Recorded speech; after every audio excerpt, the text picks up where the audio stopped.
ඔන්න ඉතින් අද මම ඔයාලත් එක්ක බෙදා ගන්න හදන්නේ මගේ ක්‍රිස්මස් වීඩියෝ එක. මේක ගේන පරක් වුණා මොකද මට එඩිට් කරගන්න බැරි වුණ නිසා.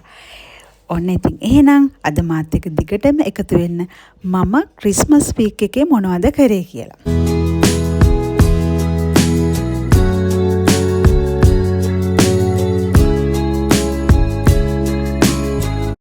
කන්නකොටම අපේ ආයතනයෙන් ඒ කියන්නේ මම වැඩ කරන තැනේ මගේ බොස් ඩිනර් අවුට් එකක් රෙඩි කරා.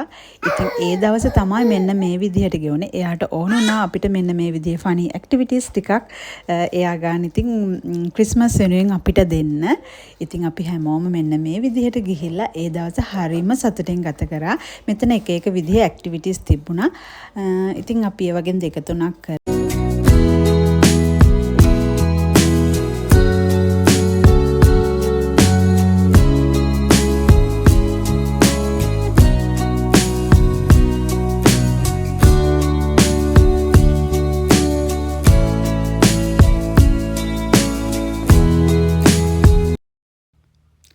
ඉතින් ඒක ඉවර වෙලා අපි ඊළඟට ගියේ ඩිනර් එක ගන්න.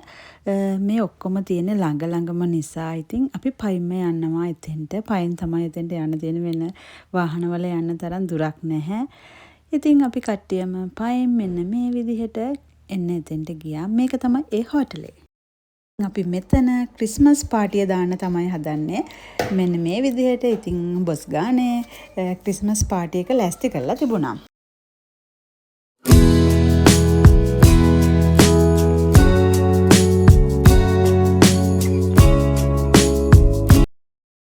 ඉතින් මම මේ වෙලාවේ මගේ හස්බන්ඩ්ට තෑන්ක්ස් කරන්න ඕන. මොකද මගේ බබාලා දෙන්නම ගෙදර එයාව බලා ගන්න හස්බන්ඩ් කලින් වැඩ ඇරිලා ආවා.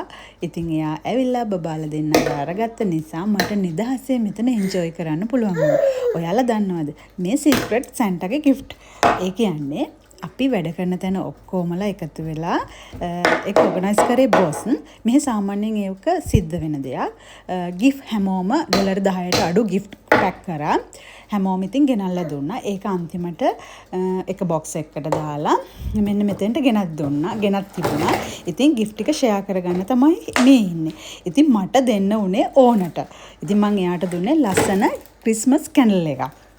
ඉතින් ඕන ගානේ මෙන්න මේ විදිහට ගිෆ්ට් එකක් හම්බුණා. මම ක්‍රිස්මස් දවසේ මේ ඒක ඕපන් කරන ගමන් තමයි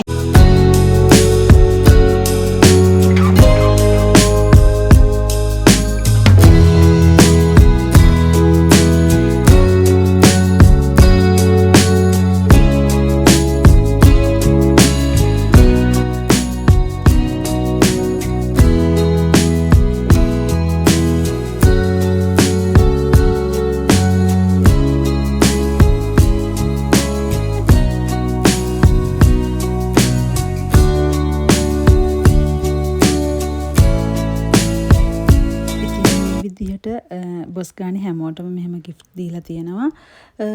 අපේ බොස් හරිම හොඳයි. අපේ ටීම් එක 15ක් විතර ඉන්නවා. ඒ හැමෝටම ওই විදියට ගිෆ්ට් දීලා හැමෝම එක්කන් ගිහිල්ලා ඉතින් එයා හරිම හොඳ කෙනෙක්.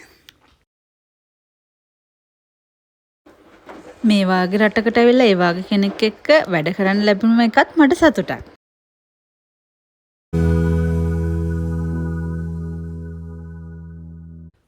ඔන්න ඉතින් අපි ඊළඟට පටන් ගත්තේ ක්‍රිස්මස් ගහ හදන්න. මගේ ක්‍රිස්මස් ගහ නම් හරිම චූටි ගහක්. මේක ගත්තේ මම ගිය අවුරුද්දේ ක්‍රිස්මස් එකට මෙහෙදී. ලොකු එකක් ගන්න වමනාව තිබ්බත් ඇත්තටම මේ හස්බන්ඩ් ඒකට කැමති වුණේ නැහැ. මොකද අපි මෙහි ඉන්නවද නැද්ද කියලා තීරණයක් ඒ කාලේ තිබුණෙත් නැති නිසා. ඉතින් මේ සැරේ ගත්තෙත් නැහැ. මොකද මේ වෙනකොටත් තීරණය ඩිපෙන්ඩ්. ඒ නිසා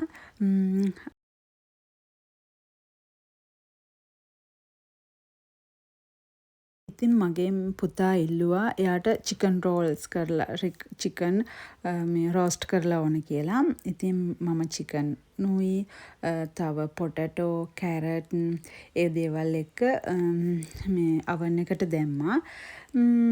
ඉතින් අද බත් කන්නේ නැහැ. ඔය වගේ දේවල් ටිකක් තමයි අපි හදාගන්න හිතුවේ. කොහොම හරි චූටි බබාවත් මම ඩ්‍රෙස් කරා. එයාගේ කිට් එක මං හිතුව තරම් ලස්සන නෑ. නමුත් ඉතින් එයා ටිකක් ලොකුයි.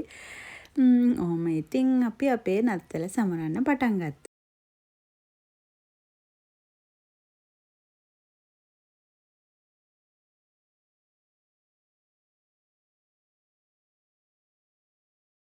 ඉතින් මේ මට කියන්න බැරි වුණානේ. අද 24 වෙනිදා. 24 හවස තමයි අපි මේ හැමදේම හදන්න පටන් ගත්තේ. මොකද ක්‍රිස්මස් ගහ කලින් හැදුවට වැඩක් නැහැ. තියන්න දෙන්නේ ඉතින් ක්‍රිස්මස් ගහත් හදලා අපි මේ විදිහට ඩිනර් එක ගන්න පටන් ගත්තා. ඉතින් පුතා කිව්වේ උඩ නැතුව බිම ගම්මු කියලා. ඉතින් මාත් ඒකට කැමති වුණා.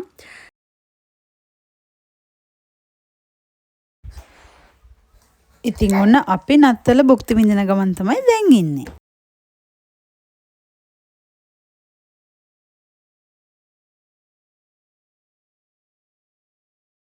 මගේ මේ 35 වසර පුරාවටම නත්තල කියන එක මට හරියටම දැනුණ අවුරුද්දක් තමයි මේ අවුරුද්ද. කොටින්ම කිව්වොත් අද පරිසරය පවා නත්තලට ලෑස්ති වෙච්ච පරිසරයක් තමයි. මට ඒකේ වීඩියෝ එකක් ගේන්න බැරි වුණා. අලු පාට සීතල පිරුණු ලස්සනම ලස්සන නත්තලට සැරසුන වෙදර් එකක් තමයි තියෙන්නේ. මෙහි ඉතින් මේ කාලෙට හිම වැටෙන්නේ නැහැ. මේ කාලේ දැන් ඉතින් අපිට සම එක යන්නේ. ඒ වුණාට අද හරිම නත්තලට ගැලපෙන සීතල තියෙන දවසක්. ඉතින් මේ සීතලත් එක්ක අපි අපේ නත්තල මෙන්න මේ විදිහට සැමරුවා. බෞද්ධ කෙනෙක් වුණත් නත්තල සෙලිබ්‍රේට් කරන්න මම හරිම ආසයි. නත්තල කියන්නේ අපි හැමෝටම සතුට ගෙනාපු කාලයක්. ඉතින් එහෙනම් අදට මම ගිහින් එන්නම්. ආයෙමත් ලස්සන vlog එකකින් හමු වෙමු. ඉවර වෙනකම් බලපු ඔයාලා හැමෝටම ගොඩාක් ස්තුතියි.